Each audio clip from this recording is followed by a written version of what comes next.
talk about the topic of a good name.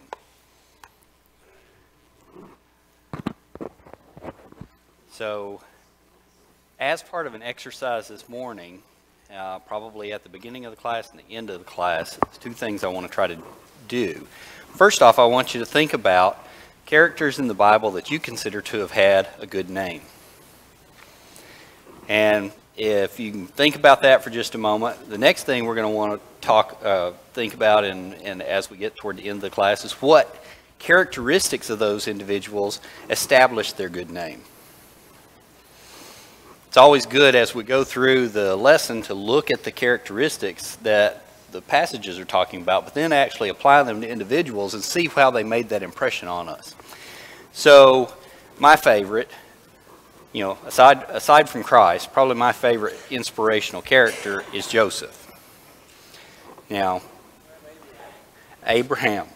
And there's key ones through here, Samuel, Daniel, different ones like that, but thinking about what their key characteristics are that really set them apart, that gave them a good name, would be key as we think through this lesson.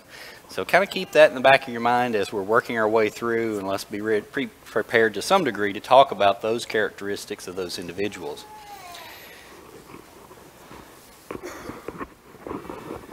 Bear with me.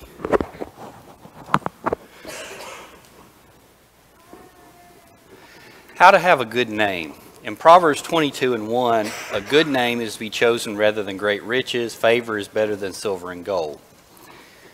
When we look at individuals that we respect or that we consider to have a good name, they cover the spectrum of people from very different demographics. Some may be of meager means, some may be wealthy to do, some may be politically aligned in one way or the other. There's just different demographics that give people their characteristics. Sorry, I walked off and left my notes at the house. So when we look at what makes a good name is greater than riches, there is value associated with a good name. And in and of that, we look at individuals that we respect from day in and day out or in our lives past. There's things about them that created a good name, that people respected about them, that left an indelible impression upon those around them. Certainly in the civil rights movement, Martin Luther King had an indelible impact upon society. Abraham Lincoln, in what he did in unifying people throughout the Civil War and accomplishing that. We look at history, we can see individuals that because of their character and because of their name, people respected them. When we look at individuals spiritually that we know, that we respect, no doubt there are individuals in our lives that have had great influence upon us spiritually, much like Bible characters, as we've indicated, have that influence. Whether it be an individual that taught us the truth, or an individual that, because of their behavior, gave us pause to think on a regular basis. So, all of those come to play. I can think of individuals that had influence on my lifetime. Lucy Glass, teacher, teaching elementary classes as my first grade teacher, but also teaching as a Bible class teacher here. And no, I did not. On that second bench down there, Sister Gladys, Sister Bart, he said he could be up teaching it. He said he could look, said if I understand that, he said, I know I have done said the wrong way. Well, that's true, and people can be a barometer for us when we look in the audience. I know when I'm delivering a lesson, I look for those nods to see, okay, have I said the wrong thing, or have I made the wrong point, and it helps, no doubt. And we look to those people of character that have that influence on us. A good name is valuable. We protect our valuables, do we not? We carry We have insurance on our home. We have, we protect, we're required by law to protect our cars, but to some degree to keep from an accident hurting somebody else. But in general, we try to protect the things that we value. We try to protect our families. It evokes admiration, a good name does. It evokes respect. It exemplifies trustworthiness. I don't think you'll find anybody that is known to have a good name that is untrustworthy. What do we say about God? If we look at from the standpoint of characteristics of God, God is good. He exemplifies all of these characteristics. When we're told to be God-like or to be Christ-like, these are some of the aspects when we look to aspire to mimic their example in how they behave, how they treat others, their character. It produces a good name for us as we follow their examples. How do we maintain a good name? Probably the first and foremost thing is abstaining from vices. And we look at what the Bible has to say about vices to avoid, one of which is here avoiding strong drink or addiction to strong drink. Proverbs 20:1, wine is a mocker, strong drink a brawler, and whoever is led astray is not wise.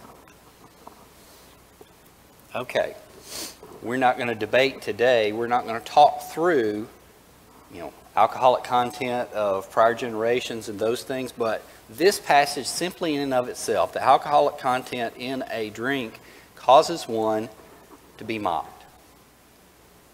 It doesn't say light wine, it doesn't say heavy wine, it doesn't say strong drink, it doesn't say whatever, it just says wine is a mocker.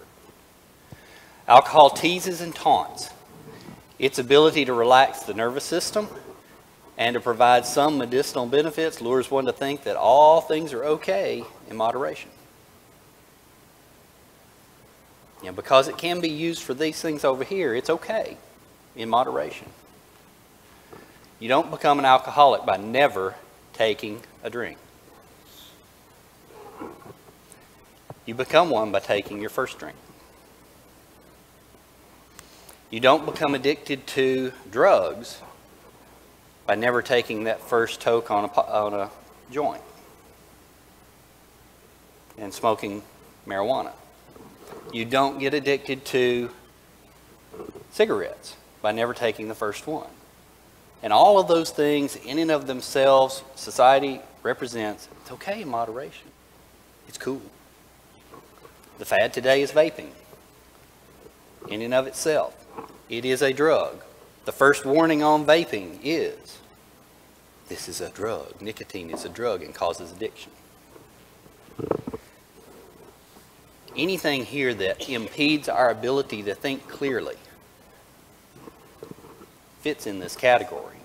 You don't become an alcoholic. You don't become an addict by never taking the first step.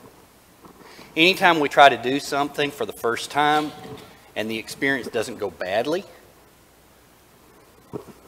we are more likely to try it again. Personal example, storyline from my dad. He and his uncle decided it would be really a great idea. They found a cigar and they'd go off and try and smoke it. My grandfather found them with it. He said, okay, smoke the whole thing now. Both of them ended up puking their guts out. They never had an interest in going back and smoking another cigar. He knew the lesson of this by forcing the idea to go badly and to leave the bad taste. How many times we try something that's supposed to be good for us, broccoli, and don't like it, do we ever go back and eat it again? Well, probably not.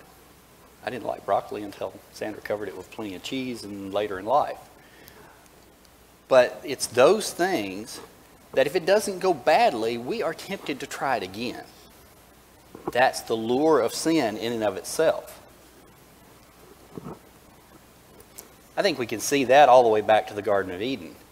The warning that was given to Adam and Eve is that the fruit of the tree of knowledge of good and evil would cause death. And when they took that first sample of that fruit, did it cause immediate death? No, they thought it was okay. But ultimately it separated them from God.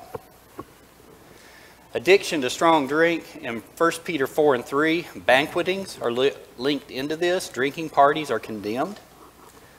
A place where you're going to be presented and exposed to it. And that's a tough one in today's business world.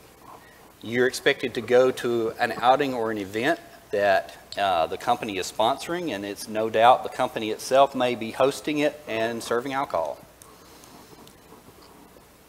It's very smart in those environments to not have a drink the entire night. Because somebody's going to say, well, I saw you there with, even if you're walking around with a glass of ice water, well, did you have a glass of vodka? Or what did you have? Had that experience when I was in college. I went to a gathering, and the first thing they said, well, you were walking around with Coke and rum. Well, no, I had a soft drink. It's the appearance there that gave people the wrong idea because of the environment. We have to be careful how we act when we go to those environments. One will have an impossible task of teaching someone how to be saved with a Bible in one hand and a beer can or wine glass in the other. It destroys one influence for good. How are you going to tell them something's wrong if you're sitting there participating in it? Romans 14 and 13. Therefore, let us not pass judgment on one another any longer, but rather decide never to put a stumbling block or a hindrance in the way of a brother. Our influence, and we're talking about today, our name, is critical as it relates to being able to influence someone. 1 Corinthians 8 and 9, but take care that this right of yours does not somehow become a stumbling block to the weak. And there that passage was relating to the idea of eating meats that had been offered to idols. In and of itself, the meat itself was nothing wrong, but the influence that it created and the idea that created for a weaker brother was a problem. An individual's name could be pulled into question as a result of that. And not because of their own doing, because of a right of their own, but because how someone else perceived it. Disobedience to civil law, abstaining from vices. In Proverbs 20 and 2, the terror of a king is like the growling of a lion. Whoever provokes him to anger forfeits his life. There is an aspect of that that's commanded, that civil authorities have rule. When we break that rule, we're going to be subject to it. And if we do so, we diminish our good name.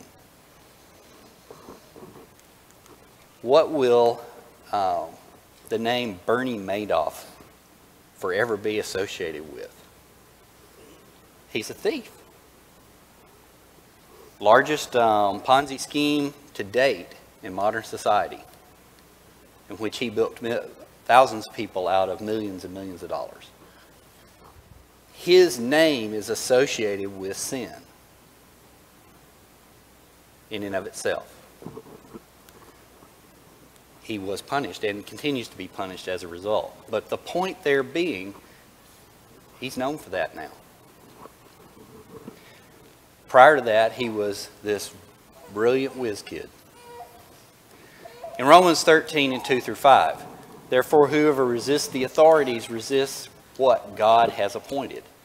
We've mentioned earlier that you can't teach someone what's right if you're doing something that's contrary to it. If you're doing something contrary to the civil law here, the authorities have the responsibility to take care of it. And as a result, your name, our name, is going to be diminished.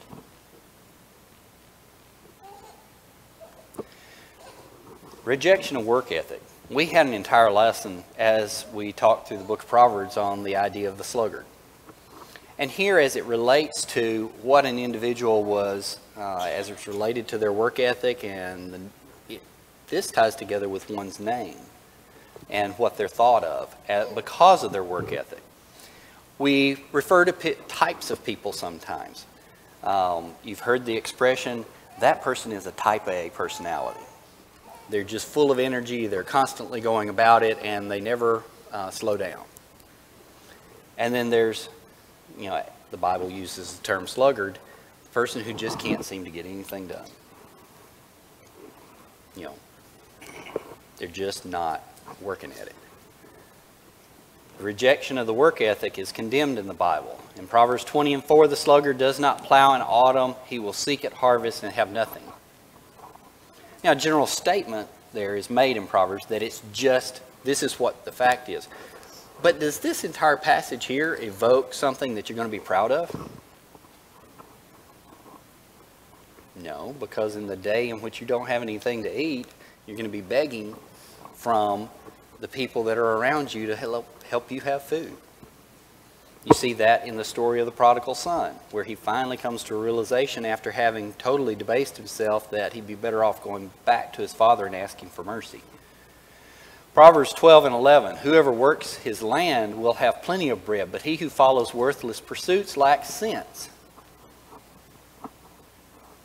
Now this passage, very bluntly, do we think someone that is of a good name lacks sense?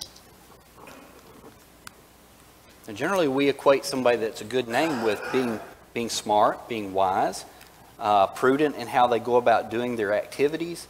Their behavior is consistent with productivity. Someone that is empathetic to their fellow brother. Someone that is sympathetic and willing to show mercy in appropriate times. There's a lot of different characters that fit with having a good name. But here, this point is made in this passage here that someone that behaves this way lacks sense. If we find ourselves on social media at the expense of other tasks, we lack sense. Now, I made a jump here from the idea of planting and not having working one's land. Well, we don't all farm today, do we? But we all have tasks that we're responsible for. If we avoid things at the expense of participating in any number of other activities, I chose social media here because it's so prevalent in today's society. We effectively lack sense, like the farmer that would not work his land.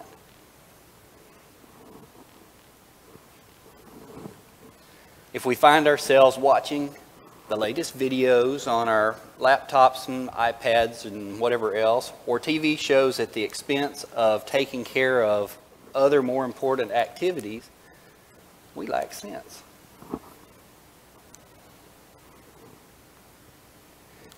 If we cannot put your computer or your tablet or your phone down, you are not in control. You have relinquished control to the advertisers and the marketers selling subtle content. The whole reason that all the videos are on the internet, sell you a marketing plan, sell you an idea about a product. All those little banners that are running in the background is to get you to think about that product and go buy it. You're being controlled by outside influences. I'm being controlled by outside influences when I participate in that. What influences do we want to be controlled by if we want to have a good name? Godly influences. God's influences.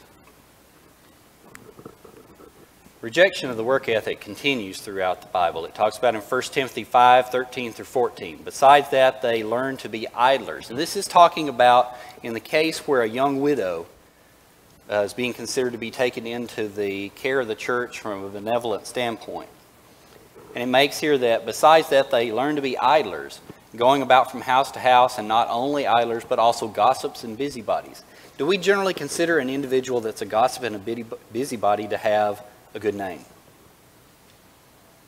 We don't. Okay? So if we want to maintain a good name, we don't want to be doing these activities. So the passage continues on saying what they should not. So I would have younger widows marry, bear children, manage their households, and give the adversary no occasion for slander. What activities here was he admonishing these people, these individuals, to focus on?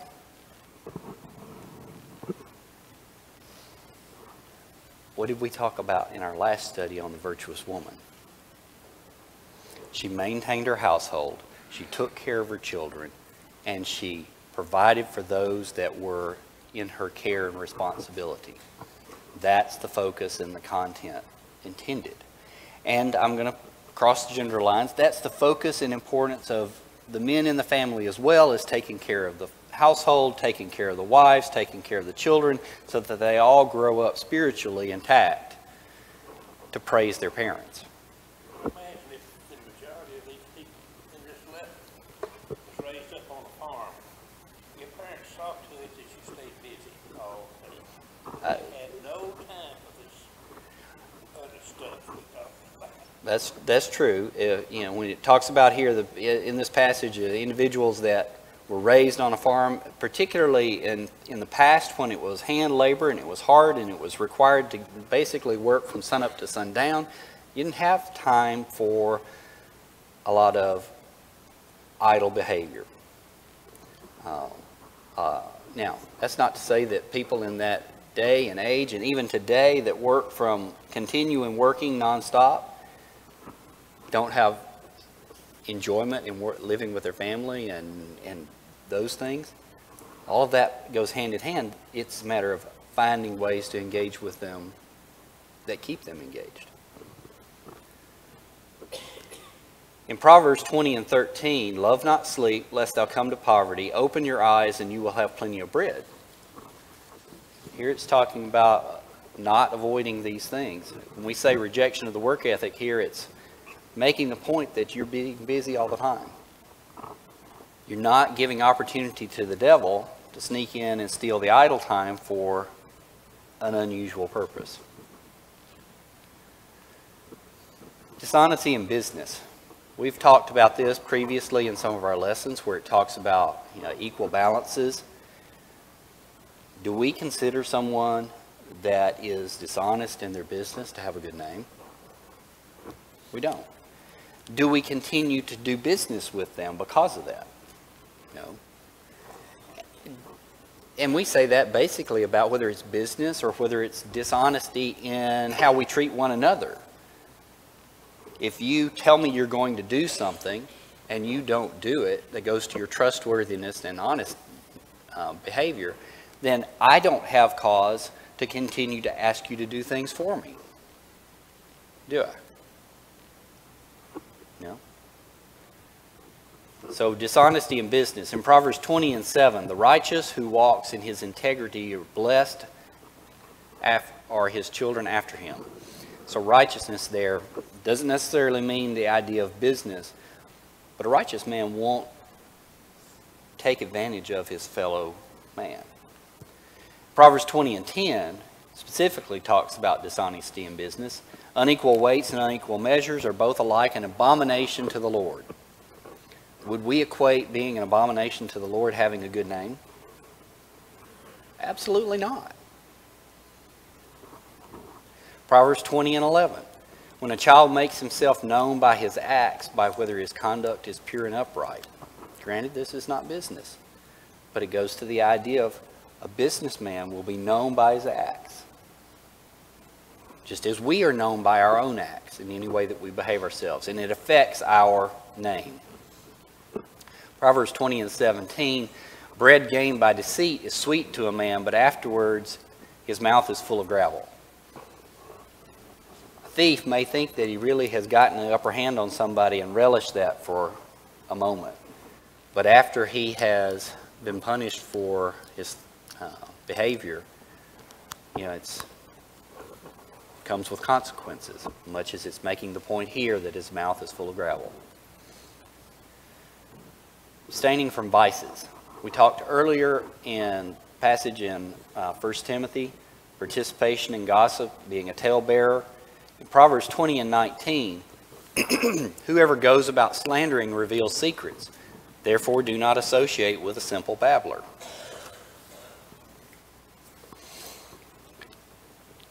Certainly, when we're working with somebody and we can reveal to them in confidence something, how do we expect that to be maintained? In confidence.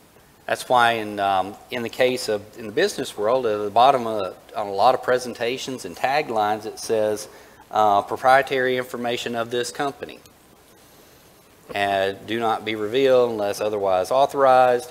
Da da da da da. Well, when we say I'm having a conversation with you about something and say, I would appreciate it if you would keep this in confidence, or keep this to yourself, you have a similar expectation that it's not going to be revealed.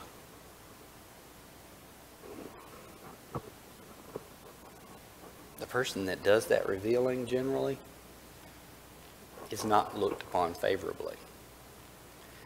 Now, there's some gray areas on that. Let's say somebody reveals to you that they are in the midst of a sin in some way that you know needs to be dealt with in a manner that you can't just keep it silent to yourself.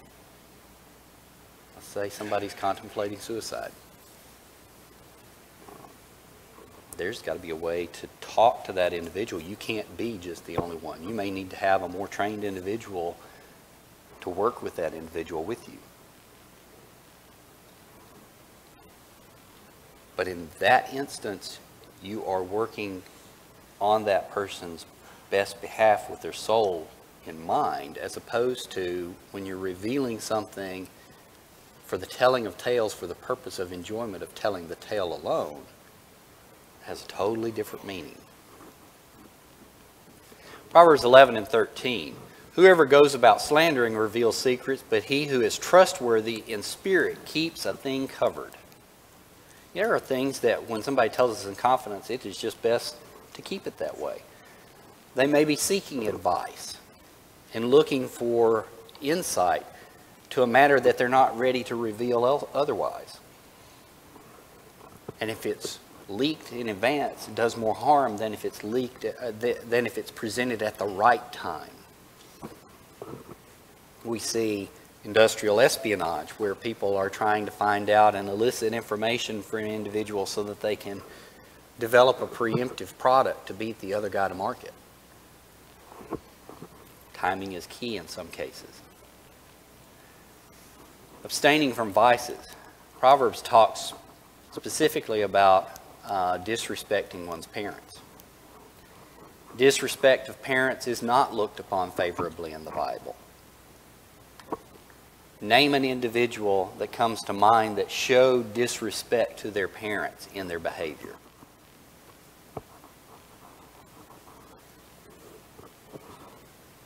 Esau was the first one that was going to come to my mind. He was characterized as a rough individual. Of course, he was loved by his father because he could provide him with game and meat, but what did he do that was disrespectful, most disrespectful to his parents? He chose wives of the Canaanites. Okay? When we show disrespect for our parents, do other people pick up on that and perceive it? Absolutely. If I, as an older person now, were failing to take care of my parents, you would all notice that. And you would think a lot less of me for doing so. If I, as a young person in the audience, blatantly involved in activities that are unbecoming a Christian, it will reflect upon you for disrespecting parents who loved you and trained you and taught you better than that. Proverbs 20 and 20. If one curses his father or his mother, his lamp will be put out in utter darkness. God did not look favorably on disrespect of parents. What was one of the 10 commandments?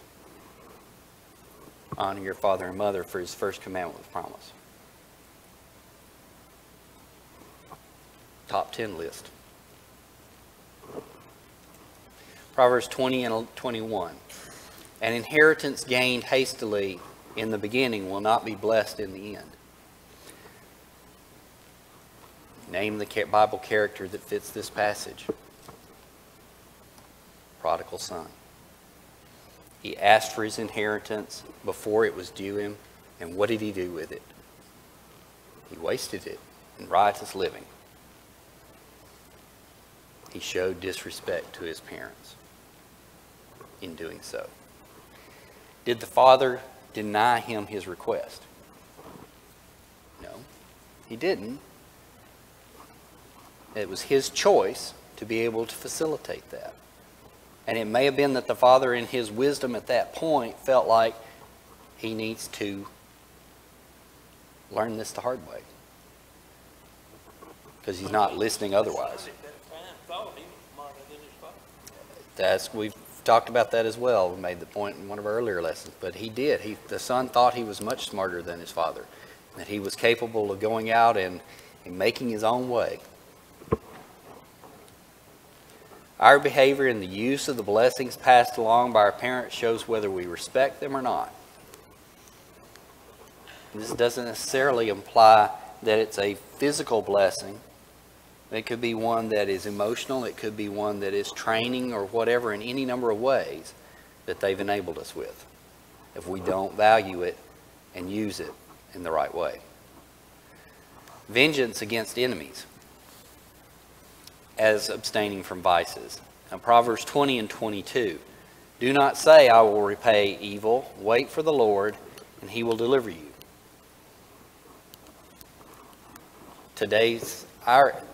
When the Bible talks about taking vengeance, do we have the same laws under the New Testament that were under the old law with respect to vengeance? No, we don't.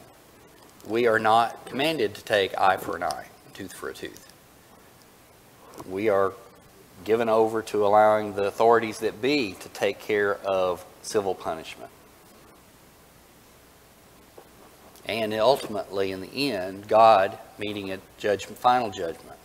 It's not in our hands. Abstaining from vices, making rash vows, was considered to be one of the things that, here in the Proverbs, that diminished an individual's character. If I lash out and say, I'm going to do this and so on, and then I can't deliver on it, we say we have mud on our face, don't we? That's a common expression, more modern expression. It diminishes my name. It diminishes my character if I can't follow through with the things that I've vowed to do. Proverbs 20 and 25. It is a snare to say rashly, it is holy, and reflect only after making vows. And the interesting part of this one, as I read through this passage, it's learning something the hard way. It's always hindsight's 20/20. That's what this passage is saying. When we look back after we've made a vow and we've tried to complete things, we've really realized what the lessons learned are and what actually can be accomplished. But if we had not acted rashly, we had not acted impetuously, we had not said something out of turn quickly, take the opposite of that, we had taken our time and thought through what we were going to respond and say, and in some cases not say it at that time. Oftentimes we're told in business to write an email and let it sit 24 hours before you send it, if it's something that's critical or it's something that's important. You know what? After that 24 hours, you may decide, I just don't need to send this. Oftentimes, if we thought about that in character with individuals that we're talking to, I've told people that ask me things, I said, my first response is generally not my best. If you want my best answer, I need a few hours to think about it. Rash words spoken hastily are often not our best words. Summary.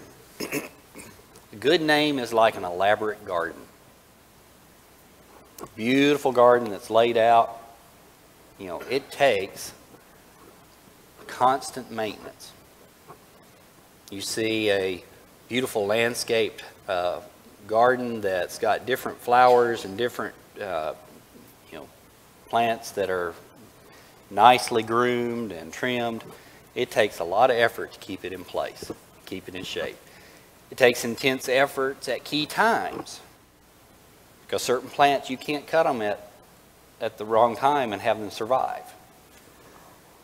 Key times to produce anything of value. When neglected, it becomes a tangled mess, looks, smells bad, and requires immense effort to overcome. If you don't cut the corn stalks down and get them out of the garden, it makes it really hard to till it under, and it's just a big, nasty, mushy mess. I've got a big, nasty, mushy mess of turnips right now. So, it is. A good name's like a beautiful garden. If you constantly maintain it in the right way, it'll stay beautiful. But if you start neglecting it, start doing the wrong things with it, it's just going to be a mess and take so much effort to get beyond it. A good name differs in an important area from a garden, though. It cannot be turned under and planted from scratch. It can only be rebuilt on the current foundation and future efforts.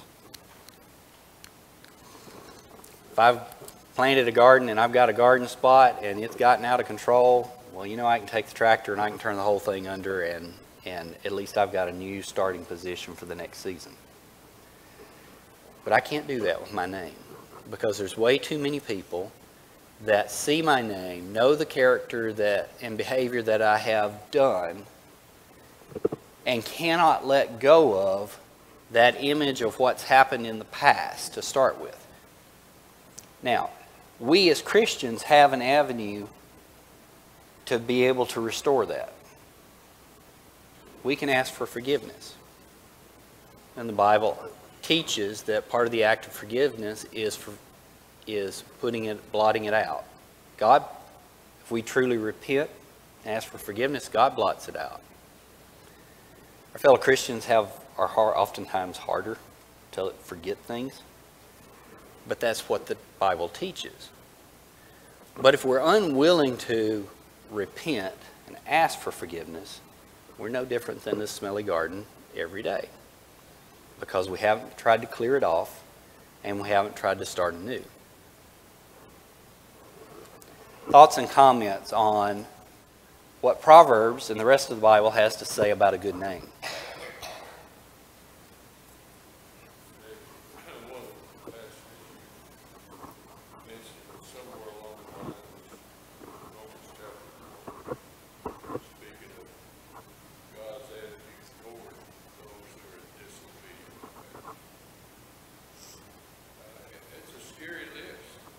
Oh, yes. When you read through that, be filled with unrighteousness, fornication, wickedness, covetousness, maliciousness, full of envy, murder, deceit, debate, malignant whisperers, backbiters, haters of God, despiteful, proud, boasters, inventors of evil things, disobedient to parents.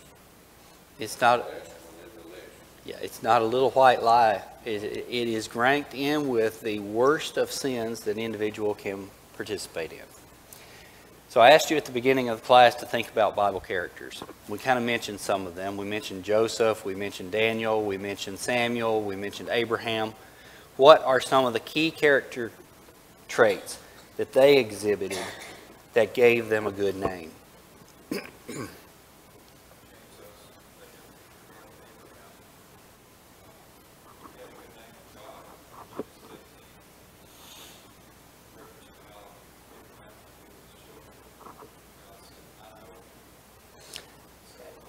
Abraham had a good name with God. He said, I know him.